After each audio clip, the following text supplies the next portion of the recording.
हरे कृष्णा। श्री प्रभुपाद जी का उपदेशामृत।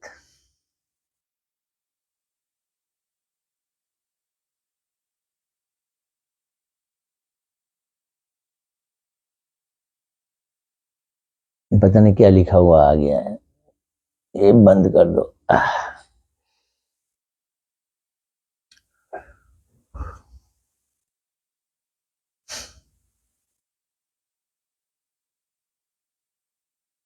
हरे कृष्णा। मैं उम्मीद करता हूं मेरी आवाज ऑडिबल है, सुनाई दे जा रही है। चलो प्रणाम शुरू करते हैं। जब कोई आएगा, मनीष मानो जी आ गए हैं, आवाज सुनाई दे रही है ना। नमो विष्णुपदाय राधिकाय प्रियात्मने श्रीमद् भक्ति वेदांत नारायण गोस्वामी इति नामने श्री कृष्ण लीला कथने सुदक्षम उदारे माधुर्य गुणेश्च युक्तम वरम वरेण्यम पुरुषम महांतम नारायणम त्वां शिरसा नमामि।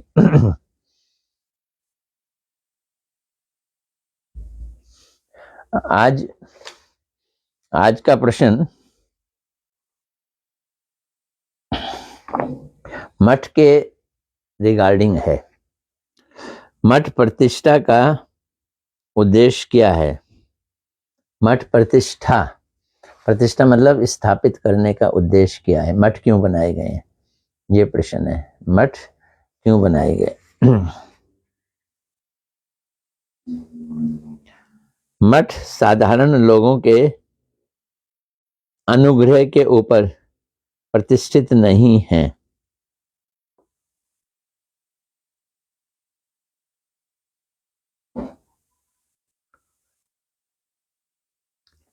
क्या बात कही है?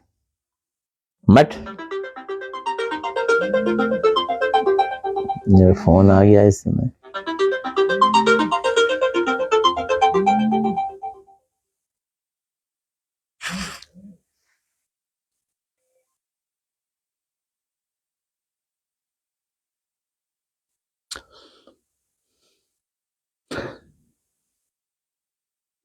मठ साधारण लोगों के अनुग्रह के ऊपर प्रतिष्ठित नहीं है। मठ पे कृपा अनुग्रह साधारण लोगों की तो हो ही नहीं सकती। ये तो भगवान के अनुग्रह के बिना कैसे हो सकते हैं। श्री कृष्ण संकीर्तन द्वारा ही गौरांग देव की सेवा होती है। कई लोग पूछते हैं चैतन्य महाप्रभु की हम सेवा कैसे करें? हरि नाम संकीर्तन से। हरे कृष्ण कृष्ण कृष्ण हरे हरे, हरे राम राम राम हरे हरे। जब हम महाप्रभु जी की पूजा करेंगे तो उसकी पूजा के लिए अगरबत्ती दीप धूप जलाओ करो, वो भी ठीक है, पर असली पूजा हरि नाम संकीर्तन है। यज्ञ संकीर्तन प्राय यजंती ही सुमेधसा, ये श्लोक है। संकीर्तन यज्ञ के द्वारा सुमेधसा समझदार लोग प्रसन्न करते हैं भगवान को। श्री कृष्ण ने गौर सुंदर की लीला के रूप में जो आदर्श स्थापित किया है वही एकमात्र जीवों के लिए मंगल का मार्ग है। तो ये मार्ग, संकीर्तन मार्ग किसने स्थापित किया है? महाप्रभु ने किया है। उन्हें यहाँ बोले श्री कृष्ण ने महाप्रभु के रूप में ये हरि नाम संकीर्तन का मार्ग स्थापित किया है।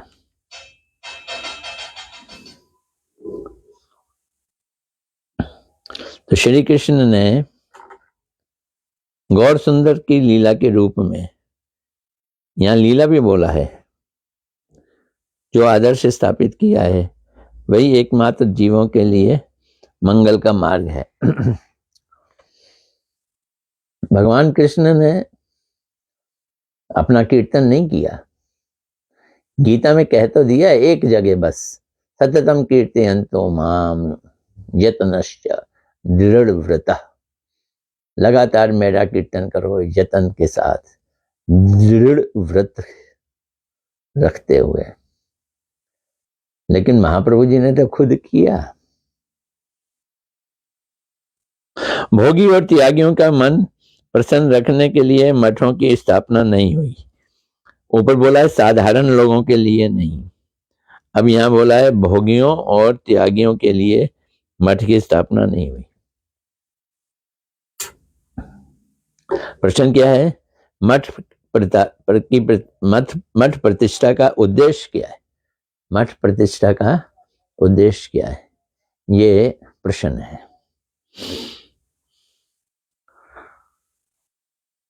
तो योगी, ज्ञानी, तपस्वी, त्यागी, ये मठ बनाने के लिए ये लोग उद्देश्य नहीं थे, इनकी तरफ कोई रुचि नहीं है मठ की।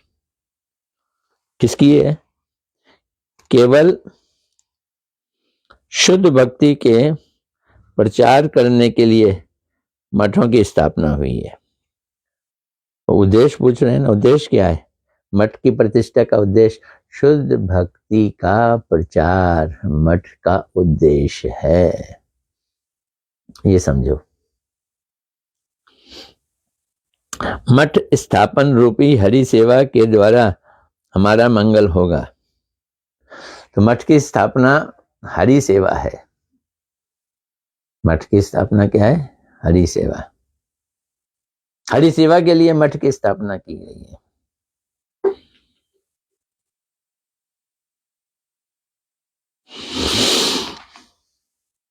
तो अगर मठ की स्थापना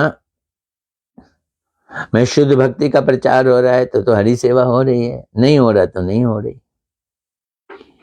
केवल 2-1 रुपए के द्वारा मठ का उपकार पाना हमारा उद्देश्य नहीं है। लोग आएंगे, प्रणामी दे जाएंगे। तो पहले तो 1-2 रुपए की प्रणामी भी काफी होती थी।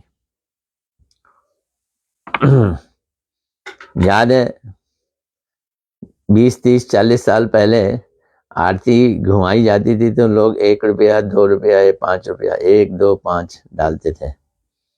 फिर धीरे धीरे अब मिनिमम 10 रुपया डालना शुरू कर दिया। अब 10 रुपया भी लोगों को कभी कभी कम लगता तो 50-50 का डालना शुरू कर दिया। प्रभुपाद जी कह रहे हैं 1-2 रुपया दे के लेने के लिए हमने मठ नहीं बनाए। फालतू लोगों से सहायता लेने के लिए हमको आग्रहान्वित नहीं होना चाहिए। आग्रहान्वित यानी कि हमारा एम्फेसाइज ये नहीं होना चाहिए इस भीड़ आ जाए। अभी तो भीड़ आ जाती है मठ में, लेकिन भीड़ सुधर जाए, भीड़ निखर जाए, भीड़ उत्तम हो जाए। खासकर कथाओं में जो भीड़ आती है उसकी भीड़ के लिए मठ की स्थापना की गई है। या आरती में भी जो भीड़ आती है वो भी संकीर्तन हो गया ना।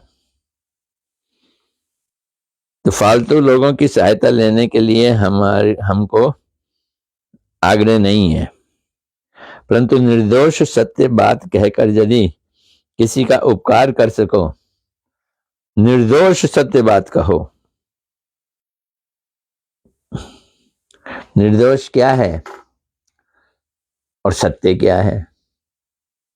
सत्य ये है कि इस संसार में सुख नहीं है, ये कहो। बड़ा मुश्किल काम है, कहने वाले भी पर संसार में फंसे हुए हैं। ये सत्य है, इस सत्य में दोष नहीं है। और अगर ये कहो कि संसार में भी लगे रहो और हमारे मंदिर में आके दान पेटी में 5, 10, 20 रुपए डालते जाओ, तुम्हारा कल्याण होगा, ये सत्य नहीं है। तो निर्दोष सत्य क्या है कि देखो भाई, सुख चाहिए तो भगवान में सुख खोजो, संसार में नहीं। निर्दोष सत्य कहकर किसी का उपकार कर सको, तभी कृष्ण सेवामय मठ की सेवा करके धन्य हो जाओगे। तो वो मठ की सेवा है। मठ की सेवा क्या है? निर्दोष सत्य बोलना मठ की सेवा है। और निर्दोष सत्य की बोली कौन बोलेगा? जो खुद उसका पालन करेगा। अनेक समय लोग हमारे साथ कपटता करेंगे, ऐसा होगा। अनेक समय लोग हमारे साथ कपटता करेंगे। इन सब को हम भगवान की परीक्षा मानेंगे। वाह, अगर कोई कपटता कर रहा है तो हम उसको भगवान की परीक्षा मानेंगे। अब प्रभुपाद जी का क्या अर्थ है कि कपटता करेंगे? जीव का सौभाग्य न रहने पर दुष्पार माया को पार करना बहुत कठिन है। सौभाग्य मतलब सुकृति होनी चाहिए पिछले जन्मों की। जब तक नहीं है सुकृति, तब तक माया को पार पाना बहुत कठिन है। मायावादी एवं भोगी दोनों ही बद्ध जीव हैं। मायावादी कौन? जो मुक्ति चाहते हैं, निराकार में लीन होना चाहते हैं, और भोगी जो भोग करना चाहते हैं। दोनों एक दूसरे के ऑपोजिट हैं। भगवान के प्रति उन्मुख लोग ही कृष्ण भक्तों की कृपा से अपना हित और अहित समझ सकते हैं। संसार में उन्मुख लोग, संसार में फंसे हुए लोग, संसार से सुख पाने वाले लोग, ये भगवान की उन्मुखता क्या है, भगवान की भक्ति क्या है, इसको समझ ही नहीं सकते। कल परसों मंगल आरती में एक आदमी आया हुआ।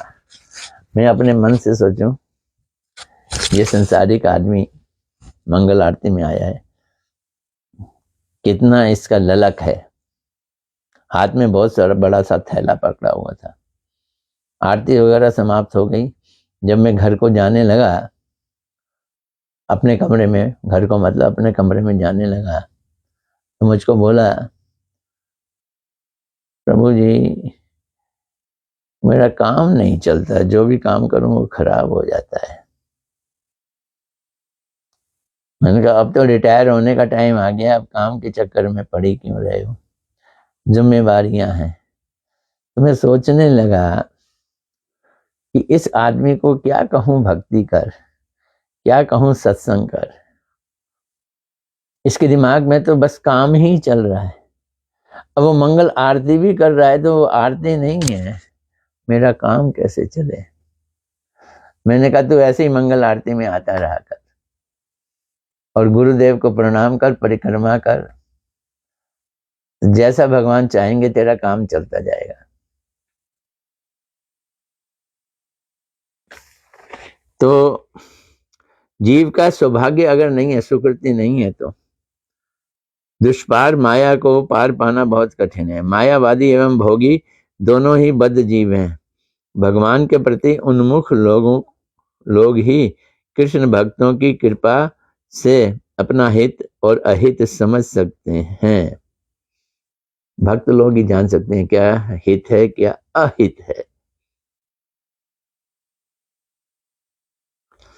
अनेक लोग भोगों की प्रधानता देने के कारण सत्य की उपलब्धि से विरत हो जाते हैं।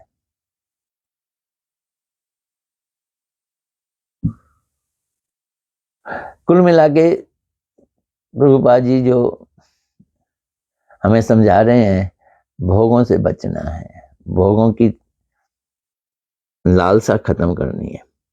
शीघ्र ही गया जाकर प्रबल रूप से प्रचार करने की मेरी इच्छा है।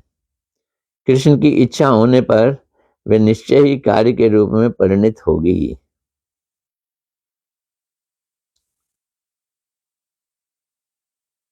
ये पता नहीं लाइन क्यों बोली है प्रभुपाद जी ने, मुझे समझ नहीं आई।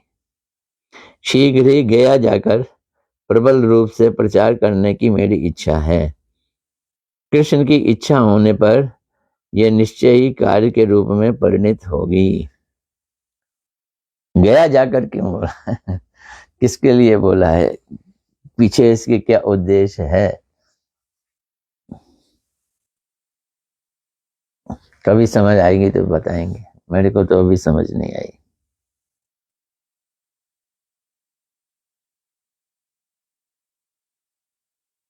अब एक प्रश्न है, अगला अगला प्रश्न,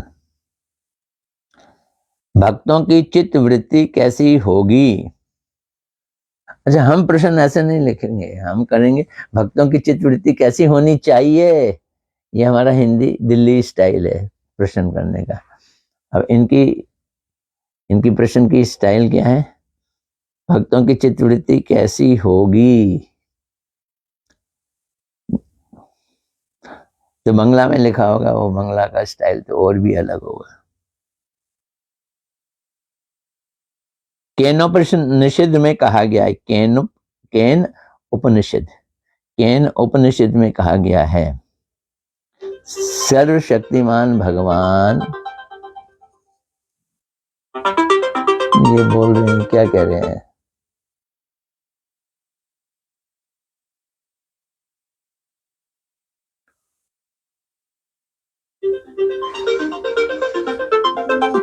हरे कृष्ण।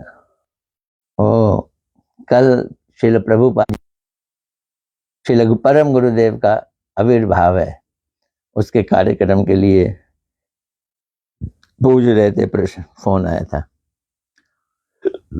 10 बजे कीर्तन, 11 साढ़े 11 तक, उसके बाद प्रवचन, फिर आरती, फिर प्रसाद।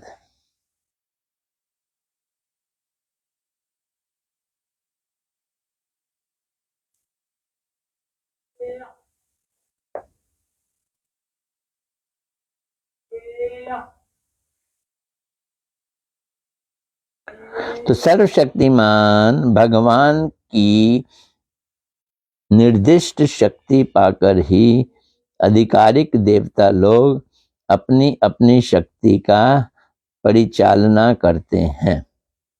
देवता जो हमें कंट्रोल करते हैं, कैसे करते हैं? वो जो देवता हमारे को कंट्रोल करते हैं, वो शक्ति भगवान से ही पाते हैं, भगवान से शक्ति पाते हैं। उन्हें जब भगवान उनसे शक्ति ले लेते हैं तो उनकी शक्ति नहीं रहती, फिर वो किसी काम के नहीं रहते बेचारे शक्ति ले लेते हैं जब भगवान। श्री रूपानुगा भक्त वृंद अपनी शक्ति पर आस्था स्थापित कर मूल स्थान में सब महिमा का आरोप करते हैं। अब भक्त लोग क्या करते हैं? देवता लोग तो ऐसे किया, भक्त लोग, कौन से भक्त लोग? रूपानुग भक्त लोग अपनी शक्ति पर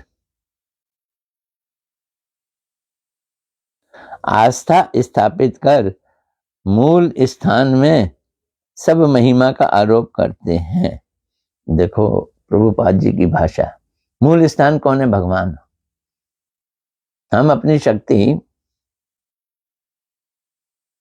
पर आस्था रखते हैं, हाँ शक्ति है हमारे पास, पर आस्था का मतलब है श्रद्धा। किसकी श्रद्धा? मूल स्थान की श्रद्धा। मूल स्थान है भगवान। तो मूल स्थान में सब महिमा को आरोप करते हैं कि हमारी सारी शक्ति का सेंट्रल पॉइंट भगवान है। हम भी श्री कृष्ण चैतन्य, श्री रूप, श्री भक्ति विनोद ठाकुर तथा श्री गुरुपाद पद्म के उद्देश्य से सब कार्य करते हैं। ये हमारा उद्देश्य है। भक्ति पथ या दूसरा इसका नाम है अनुगत्य पथ। इसको छोड़ देने से हम अहंकार विमूढ़ित हो जाएंगे। तो अहंकार विमूढ़त हमें अहंकार विमूढ़ता हमें ग्रास कर लेगी, खा जाएगी। अहंकार विमूढ़ता।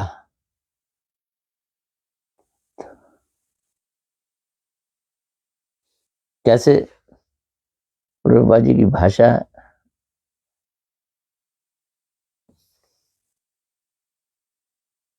स्पेशल भाषा है। अगला प्रश्न, केवल अद्वैतवादियों के साथ वैष्णव वेदांतिकों का क्या पार्थक्य है? जो अद्वैतवादी हैं वो और वैष्णव हैं वो, उनका क्या डिफरेंस है?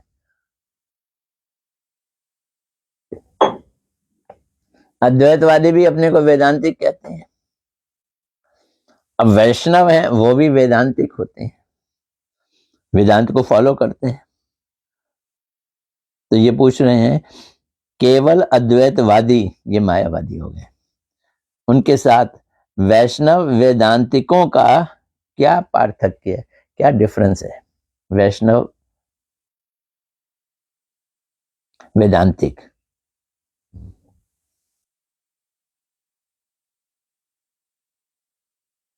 उत्तर, अद्वैतवादी या मायावादी निर्विशेषवाद के पक्षपाती हैं। निर्विशेषवाद, इतनी सारी विशेषताएं चारों ओर फैली हुई हैं, वो कहते हैं कोई विशेषता है ही नहीं, उन्हें दिखता ही नहीं है। निर्विशेषवाद के पक्षपाती हैं। भगवान निर्विशेष हैं और ये दुनिया, ये भी निर्विशेष है। दुनिया में कोई विशेषता है ही नहीं, ये सब सपना है। चलो सपना तो विशेषता हो गई ना, वो भी नहीं। तो अद्वैतवादी या मायावादी निर्विशेषवाद के पक्षपाती हैं तथा वैष्णव लोग जो हैं और वेदांतिक हैं, जो वेदांत का पाठ करते हैं, वो वेदांत को मानते हैं, नित्य सविशेषवाद को स्वीकार करते हैं कि भगवान का सुंदर विशेष स्वरूप है, उनका सुंदर सविशेष धाम है, उन्हीं की शक्ति से माया जगत बनता है, इसका भी रूप है, पर ये नित्य नहीं है। माया का जगत का रूप नित्य नहीं है, विनाशशील है।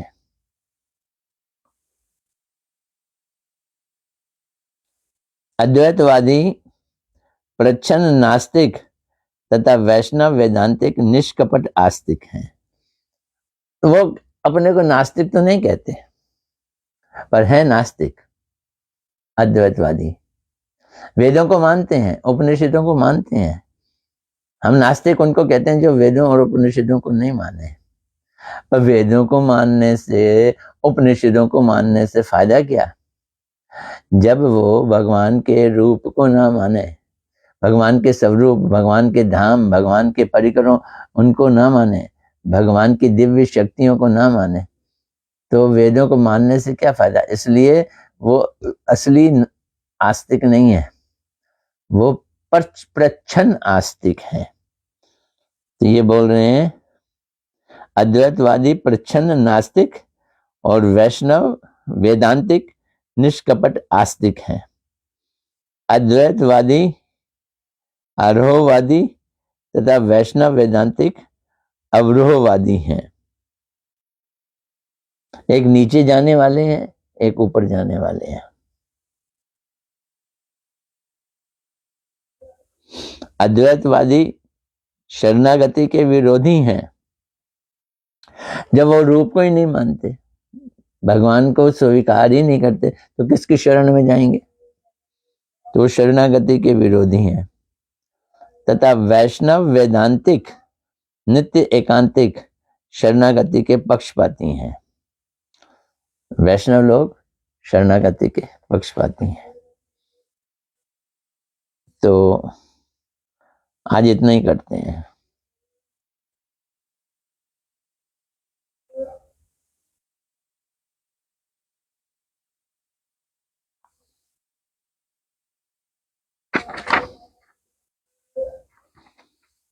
3 प्रश्न हुए आज। चलो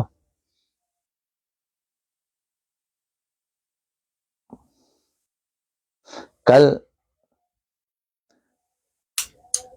परम गुरुदेव का आविर्भाव दिवस है। आप लोग मठ आइएगा, 11 साढ़े 11 तक तो आ ही जाइएगा। थोड़ा सा कीर्तन, थोड़ा सा प्रवचन और थोड़ा सा आरती, थोड़ा सा प्रसाद, सारा कुछ थोड़ा थोड़ा मिलकर बतेरा हो जाएगा, बहुत सारा हो जाएगा। जरूर आइएगा। टाइम मिला तो कथा करूंगा, नहीं मिला 11 से 12, साढ़े 11 से 12 मुश्किल है, नीचे बैठना पड़ेगा। कल कथा नहीं करेंगे, परसों करेंगे। हरे कृष्णा कृष्णा कृष्णा हरे हरे, हरे राम राम राम हरे हरे। कौन कौन आया है देखें।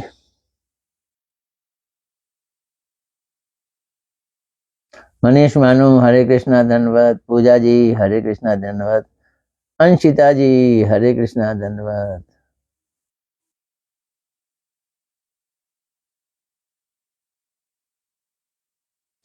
नीतू गुप्ता हरे कृष्णा धन्यवाद। तमाल कृष्ण प्रभु हरे कृष्णा धन्यवाद।